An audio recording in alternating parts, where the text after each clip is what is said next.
بسم الله الرحمن الرحيم الحمد لله رب العالمين الحاج مادو سمبا دمبيا السلام عليكم. وعليكم السلام ورحمة الله وبركاته. نبنج مادو هلا مندي بكري كورك مادو إني سوما. أمبا أبلاي أرسلا. إني تلي. أمبا. إني واتي. أو كرا. أو ني جمانا. أو أكيد أو كرا. أو كرا. أكرا أني جمانا.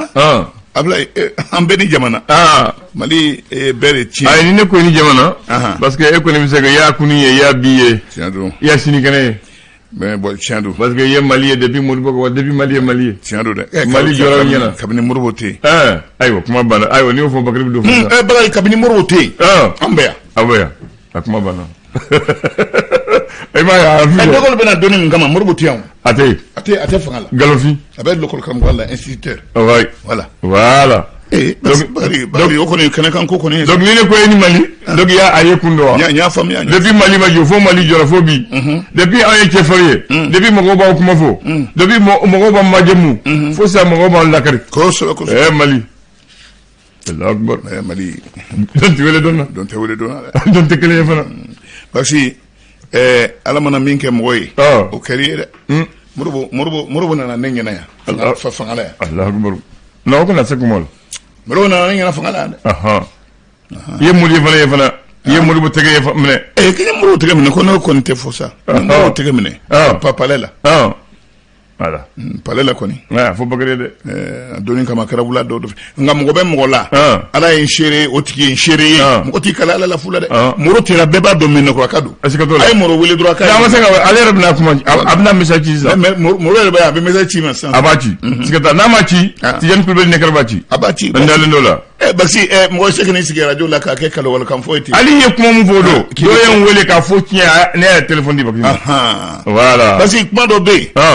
tlonge te sebebe ni sigi radio la ki be bon ko tariku fo bon ko sigile bi ngaro sigile no tabatu sigile histoire on sigile mo ba fo mais ata tien ata fo e ka ki ida mne doni ne te fen fo min sebe nando de aywa ni nyende ko re fo wulbaldo murwo nana fangala on ngena basi mbo vina a fo bakari c'est ko ma fla de dugu kuma fo ngolo ya bi mambla ya abla kuma ba ni yo fo mo yana o kuma koro kabdu ali nyefoli retala fo ngolo la ana kere yana bi mambla ya ibe farotikila o ki teriye note o beson ki na to ko fina bo ni on de bakari e bangare ya bi mambla ya bakari dunay bi mambla bimanan blanc yi foy ngadu golo le ya ya tabe jodoni min kama ya taklin jora ka to an sulla kana an ga bo an kuma siridi ka boajo ka jurni sirala an na soro be ka géométrie be ka suma Allah akbar ya taklin ça c'est 1er octobre 1953 on da bo hin shi yotama awu ne abono sikatola bismillah nam ko jume mala bismillah naka abdullahi amba ngo auzu billahi minash shaitanir rajim bismillahir rahmanir rahim bien tene maskalot le tanduru samba fla ani mogani kele nam ablay an shirayra la kant le la aywa ko sa andona sungolo makalo kanano de bamana ko de bien bat le fla la sungolo makono adamna de non nek calendrier fla le balle bagari e ba so etarlo si be kam la fil ba fo islamu ba fo shaban kalo kalo sigina be be ma fa fina kalo la am ba fo ma sungolo makono kalo jatame da ni yani kalo ko fori kalo yeraw kalo ma yewar bina damne bismillah bele be ki kumbo asikatola atnaja et tout abna beni fundende abril ala de biseka no yanyi ola ablay nam le sor ko kuma la ako anga tamanche fanga mai nam ay tamani ke kata Algérie falan rema ko akira sababu re kan ni kura fier Mali ani Algérie chela conseil national de transition nam we projet no ko bolo dale ya nga jamana kono we jenkarana chamay munun dara unya koro ko gouvernement atani baraye fin maintien mi kati jijeni le sor ka kuma la ako fama min be ako kuna bi ako ayo kasrada de dro ka mana biri mo nyala a kɛ dilan ka tila ka bɛɛ ka bɔ a cɛ ka ɲi suko ni dugujɛ jɛ cɛ mɔgɔw ka taa sɔrɔ k'a fɔ a ye tiɲɛni daminɛ k'o tɛ dɛ n'a bɛ kɛ a kɛ fɛn ɲuman ye wa a kɛ fɛn mɛn t'a ye Ablaye technologie robotique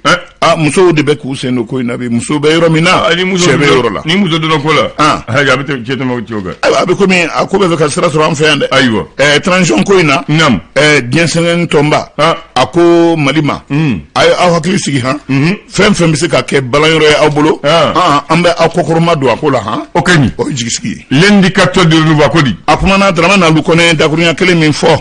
a ko bi sɔgɔmada na bɛɛ cour d'assises de Bamakɔ a bɛna dantigɛli kɛ capitaine Amadou Haya Sanogo a jɛɲɔgɔn jalakilenw kan min bere rouge maa 21 olu tun ko la ka fɛn bɛɛ b'a yira k'a fɔ a ko kan ka ban bi sa ka sababu kɛ a ko labɛnw kɛra ka kɔn kiri yɛrɛ ɲɛ logements sociaux ko b'o la nafolo ko yɛrɛ b'o la kuma in bɛ a bɛ faamu ayiwa o la sa nin waati na an ka kɔkulu min bɛ an ka jamana kɔnɔ n'o ye CNDH ye sariya ko bɛ min bolo bi ale kɔni y'a yira k'a fɔ min ye jamana yɛrɛ ye maa minnu mana kojugu kɛ sariyatigiw k'i ban ka ko latɔn olu la ani ɲɛmaw kɛrɛnkɛrɛnnenya maa minnu bɛ binganiw kɛ bingani cɛjugu minnu ni olu fɛnɛ bɛ tunun ten saya yɛrɛ ma walima minnu n'olu bɛ adamaden tɔɲɔ u k'a kɛ kɔnɔna la ka sebi ye ka an tɔɲɔ ka a lajaba a ka mɔgɔya kɔnɔna la nin ye adamaden hakɛ tiɲɛni min ye ko o man kan tɛ ka to sisɛra jobali ye olu kɔkɔrɔ ayiwa abla ni damadɔ ye kuma damadɔ nka daki ye nin kuma fɔ min Amadou Haya Sanogo n'a jɛɲɔgɔnw ye minnu n'olu jalakilen don yanni jalaki kɛ ju la musoman sina min ye nin ye ni ale ja yɛrɛ bɛ yan u ko Aminata Sumare ale kɔni ko sariyatigiw kɛ kuma dɛ u bɛ ka ko labɛn ni min ye logements sociaux ka nafolo k'o bɔ ko o kan ka o kɛ Amadou Haya Sanogo bila kun ye ko minnu n'olu kama tora la n'olu diminen don bi k'olu dusu suma k'olu dusu la suma ni fɛn di ye olu ma k'u nɛgɛ ko ale ta tɛ nɛgɛni ye k'ale ko ye sariya kɛ a kɛcogo la k'ale ye ntɔɲɔ sɔrɔ dɛ a yɛrɛ ka hakɛ fɔ communiqué de presse min bɛ Albatros Énergie tɔgɔ la olu fana y'o bɔ k'o bin olu ye yelen dibagaw ye Kayi mara ma o yɔrɔ ministre yɛrɛ ka kuma la a ko maa minnu ni Albatros ye bɛnna kuma la yelenko la awa min bɛ di Kayikaw ma ani min tora tabali ye ma o bɛɛ lajɛlen bɛ ka sara Mali bolo i ma dulɔ min i ka kɛ o kan fɔbaga ye k'o tɛ wale ye Sesim Yusuf Batili k'a taara san 5 kokura da yɛrɛ tɛna don a kuma la a bɛ kotiga la min y'an ka sariya yɛrɛ ye complot ko Mali sariya ko a bɛ komi janfa de nanen bɛ bɛnbɛnbɛn i n'a fɔ i bɛ to k'a fɔ cogo min na ka a ɲɛsin sariya yɛrɛ baara kɛcogo ɲuman yɛrɛ ma n'o dun kɛra dun ka ala ma kɛ janfa ye cɛnni bɛ bɔ président Bandaw a ye taama min kɛ Algérie min ye pétrole taji an ka jamana dugukolo kɔrɔ fɔra ko taji b'a kɔrɔ dɛ sikatɔ la kɛrɛnkɛrɛnna bassin de Taoudeni le bassin de Taoudeni ko o de kɛra kuma kolomankɔrɔ ye Mali yanni Algérie cɛ la fɔlɔ y'an ta dayɛlɛ bɛ Algérie ti foyi Ablaye an bɛ se mɔgɔ se k'i ka doni jigi dɔ ye wa o de kuma taa jamana ɲini tiɲɛna an tɛ se ka mɔgɔ se k'a ka doni jigi dɔ ye dɛ abada an bɛ o de bolo kan bi a na taa baara bolo fɛn fɛn kan a bɛna laban min ma mɔgɔ si ma kɛ Ala ye k'o dɔn l'indépendant ne bana kuma na a ko di nin waati na nin ye apprenti chauffeur dɔ ye Mamadou Sakɔ ko san 2 cour d'appel yɛrɛ ka cour d'assises yɛrɛ ma ko an na san 2 kɛ kaso la san 1 a bɛ san 1 kɛ kaso la san 1 o ye sursis ye pamuru a nata nka k'i janto yɛrɛ la n'a ye ko kɛ u b'a segin ko kura sariya yɛrɛ bolo ma nin ye togolɛ dɔ min ni o ye ministre Zeni Moula ye o ka kuma lase an ma yan tuma min na GST Mali o ka ta ko filanan yɔrɔ fɔlɔ kɛra yan filanan kɛra Togo kuma min bɔra an ka ministre da ni ye sini bɛ an ka jamana ni jamana yɛrɛ cɛ ko ɲa ɲɛnabɔli ma a ko kuma lase yɛrɛ ma ko Mali ka transition a bɛ fori ni jamana ɲɛma kalata ye wa ko don ɲuman ye maskalo san 2022 o ye san kelen ko ye Ablaye min ye cɛba min bɛ CNT kɔnɔ bi ni ɲɛma dangan 4nan don nka ni o ko yɛlɛlen kunfɛ bi ko o min ye ka Azimi Goïta ka su ka kɛ jamanakuntigi jɔyɔrɔ ɲinini ma cɛbɔ ma CSDM o kɔni y'a yira k'a fɔ ko ka Issa Kapjim ka gɛn ali kuma fila kana don a kuma la da fila kana don a la ka gɛn dɔrɔn ka bɔ CNT kɔnɔ n'o tɛ ko a bɛna maa tɔw manɔgɔ wa a bɛna tɔgɔ cɛn na se u ma tuma min na IRD ye baara daminɛ IRD ko a ka jamakulu olu kelen bɛ ka I wasa don maa dɔ la don n'a nataw la u n'u tɔgɔ dankɛnɛmaya u bɛna bolongɔni si min na min bɛ k'u ka cɛbɔ ye jamana ɲɛma kalata in na Soumaïla Cissé o ntanyalen yɛrɛ kɔ min ye Muguni Kisɛ ci ye sa ko an ka mobili dɔ Barkan Faransi ka kɛlɛbolo fara a tɛmɛsenna jaja janfamugu donnen bɛ dugu jukɔrɔ a tɛmɛsenna Gosi mara la ko Muguni Kisɛ furuna mobili in senkɔrɔ mɔgɔ kɔni ma to a la nka min ye minɛn caman tiɲɛna dɛ Ablaye o fana kɛ fɔ nin ye Muguni Kisɛ ci dɔwɛrɛ ye Kokura Mopti maa 7 joginna kelen yɛrɛ o ka joginin da mɔgɔ bɛ jɔrɔ la n'o ye Ala k'a ɲuman bɔ a la n'a bɛ kun a la ayiwa Ala ka kun a la amina info matin Ibrahim Boubacar Keita jamana ɲɛmaa kɔrɔ ale de ja bɛ nin waati na info matin ɲɛfɔlɔ la mun de bɛ yen ko fɛn Ablaye i na ko in kelen k'an dusukasi bi sa Ala i na feereli ko kuma in Ablaye a kɛra dusukasi y'an bolo dɛ wallahi ko a feereli la ko jɔn de bɛ fɛ ko ka Ibrahim Boubacar Keita manɔgɔ n y'a dɔn tiɲɛ bɛ yɔrɔ wɛrɛ a bɛ se ka kɛ Ibrahim Boubacar Keita yɛrɛ dɔn tɛ nin na a kɛra ka waati kɔnɔ ɲininkali de bɛ ko jɔn de bɛ fɛ ka Ibrahim Boubacar Keita manɔgɔ nin ko in na o la sa min ye Salifu Keita ye Sorobe kɔnɔ M5 nga ni Imam olu ka kumakan na Salifu ye kuma na dɛ a fana ye olu latilen kuma jiginna yɔrɔ min na a y'u latilen a jiginni yɔrɔ la Minata kɔni Binkara Minata kan cɛnimusoya kɔnɔna la ka tila k'a lajaba nka o lajaba in bɛɛ lajɛlen kɔ a kelen de wililen bɛ a ka kɛlɛ la be nka mɔgɔ si tɛ ka a dɛmɛ Ablaye o fana ɲinɛ o janfa kɛra kɛnɛ kan koyi fantan ka kiri bɛ gɛlɛya an ka jamana ka kiri bɛ gɛlɛya nka Ala bɛ fantan kɔ Ablaye min ye sɔngɔ yɛrɛ ye sɔngɔ minnu bolo dalen don an ka faamaw fɛ k'a fɔ de ko u ni jagokɛlaw ye ɲɔgɔn ye Ablaye nka min bolo dara gouvernement fɛ an y'a dan tigɛ dɔgɔkun tɛmɛnen nga a ko cɛ commerçant caman bɛ bi a bɛ komi olu fɛ ko tɛ o ye min bolo dara u fɛ ko tɛ dɛ k'u fɛ ko tɛ k'u fɛ ko don wa u fɛ ko tɛ o de ye tɔnba yɛrɛ ɲininkali olu b'a fɛ k'an fa u bɛ taa Ala sɔrɔ ɲɛ u bɛ taa Ala sɔrɔ ɲɛ u bɛ taa sɔrɔ ɲɛ fɛrɛjugu u bɛ taa Ala sɔrɔ ɲɛ u bɛ taa Ala sɔrɔ ɲɛ Imam Yakuba Bagayogo nin ye an ka kuranɛ afisi kuranɛ belebeleba ye kuranɛ dɔnba ba don a dɔnnen don kosɛbɛ ko cɛba in ko don diɲɛ la nka a ko Mali ye sama senba diinɛ baarakɛ belebeleba dɔ o de tilalen an na nin ye min ye conseil d'administration ye Senu a ka 21 conseil d'administration baara minnu ni olu bolo da minnu kɛra san 2020 n'o tɛmɛna ka ban olu lajɛra ji ɲɛma dɔlen na min ɲana min ma ɲa ani min tora kɛbali ye Nouvelle Horizon kumana a kumana nin waati na dantigɛli kelen bɛ ka yira k'a fɔ énergie du Mali commission d'énergie ani finance CNT olu bɔra fɛn dɔ kalama Balenge Sirakɔrɔ ani Badalabugu u bɛna taa a ko ɲɛɲini de ka taa ɲinini kɛ yelen bɛ se ka bɛɛ labɔ cogo min na ka ninnu yelen sunba ninnu to yen n'u ye ɲɛ ye dusu ye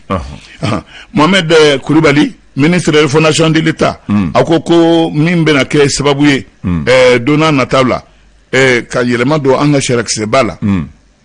ko u bɛ baara la o kan n'u tilara baara la u b'a boloda jamanadenw ye yanni juin kalo folili yɛrɛ cɛ élection présidentielle colonel Azimi Goïta ɲininkali kelen bɛ n'a sɔrɔ RPM tɛna na ale de ta ka k'u kɛ cɛbɔ ye ɲininkali don dɛ n'o kɛra janfa bɛ da kɛnɛ kan janfa bɛ da kɛnɛ kan Salifu Keita conférence de presse min n'a y'a kɛ dɔgɔkun tɛmɛnen conférence de presse min kɛra dɔgɔkun tɛmɛnen na